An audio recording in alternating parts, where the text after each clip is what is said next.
Halo, Assalamualaikum. Waalaikumsalam. Kenapa? Boleh cakap dengan Cik Zudin ke ni?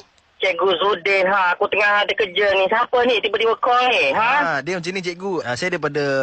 Cepat sikit, aku cepat ni. Okey, saya daripada... nak beritahu ni yang bahawa loan Cik Izzuddin tu tak lulus tu. Kenapa? I buat loan tu. Kenapa tak boleh? Sebab tak lulus lah. Sebab dia punya dokumen tak strong Cik Izzuddin. Apa yang tak strongnya? I gaji 3,000.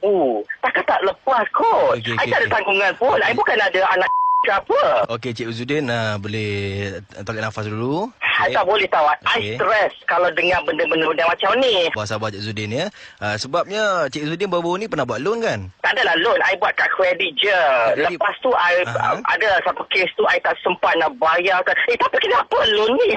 I tak suka lah macam ni. Tak masalah sekarang tak boleh ke you luluskan apa-apa ke? Kita di sini nak selesaikan masalah Cik Izzuddin. I tak boleh. You jangan cakap banyak, okay? Kenapa loan I tak lulus? Dah, masalah sekarang ni, dokumen Encik I Izzuddin tengah drive, ni tahu. I tengah drive. Nanti tiba-tiba I accident ke apa? I dalam I punya insurance body I tak bayar. Lepas tu I punya road tax pun mati. So I tak boleh. Inilah masalah Cik Izzuddin. Masalah Cik Izzuddin sekarang ni, Cik Izzuddin tak bayar. Maka Cik Izzuddin punya nama blacklist. Kenapa Cik Izzuddin nak marah-marah saya dengan tiba-tiba Oh my gosh, OMG, please. Saya telefon Cik Izzuddin dengan penuh hormat Cik Izzuddin. Takkan reason I tak bayar ke apa, I dah tak lulus. Sebab Cik Izzuddin ada sangkut dengan kad kredit. Okey, sekarang ni apa yang perlu I buat? I tak boleh, I tengah drive, I berhenti dekat tepi ni. Cik Izzuddin, What the fish? Okey, masalah sekarang ni yang Cik Izzuddin nak marah-marah saya ni kenapa? I nak kahwin tau. Okey. I buat loan, I nak kahwin. I dah tempah semua. Okey. Kenapa loan tak lulus? You tak faham ke hati seorang pengantin? Ya, Cik Izzuddin. You jangan nak gelakkan I. Okey? Tak. I lelaki. Saya nak cakap. Saya tak gelak. Saya sesama Cik Izzuddin. Saya sesama. Okey. Apa-apa you nak cakap sekarang ni? Okey, I dengar. Okey. Masalah sekarang ni, Cik Izzuddin nak marah saya ni kenapa? I bukan nak marahkan you. You tahu tak perasaan seorang pengantin bila... Ya, itu Cik Izzuddin lah. Tak dapat. Sabar Cik Izzuddin. Sabar. Cik Izzuddin bawa sabar, bawa relax, bawa tenang. Cuba Cik Izzuddin tarik nafas. Okey. Hembus. Tarik. Okey. Hembus. Kenapa ni? I biasa buat.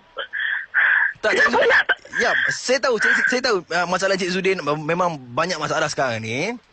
Okay, I stress. Tak perlulah Cik Izzuddin nak marah-marah saya. Saya cakap baik-baik dengan Cik Izzuddin kan. I nak kahwin. What the fish, bulan 5 je I nak kahwin, tak lama lagi. Okey, so tiba-tiba I punya loan tak dapat macam ni. You tahu tak perasaan I? Oh my gosh. Cik Izzuddin, sabar. I kalau I nak buka baju. Jangan buka baju Cik Izzuddin. I panas saya. You faham tak? Bila panas saya sudah buka baju. Betul. Oh my gosh. What the fish. Saya pun tengah panas Cik Izzuddin sekarang ni. Cik Izzuddin. Okey. Saya pun tengah panas juga dengan Cik Izzuddin ni. Ya, apa cerita panasnya dengan I? Yelah, sebab saya bukan daripada bank. Habis tu daripada mana? Daripada jail? Daripada penjara? Bukan. Daripada mana? Cik Izzuddin dengar dulu. Saya daripada Hot FM. What? Crazy! Cik Izzuddin! Betul tak? Is apa busy Ya, saya busy. What the gosh you? Maafkan saya, Cik Izzuddin. Maafkan saya. Benci lah macam ni. I call you back. Cik Izzuddin. Ya. Saya cuma nak beritahu ni yang Cik Izzuddin dah terkena. Panggil aku dah tahu dah. Benci lah.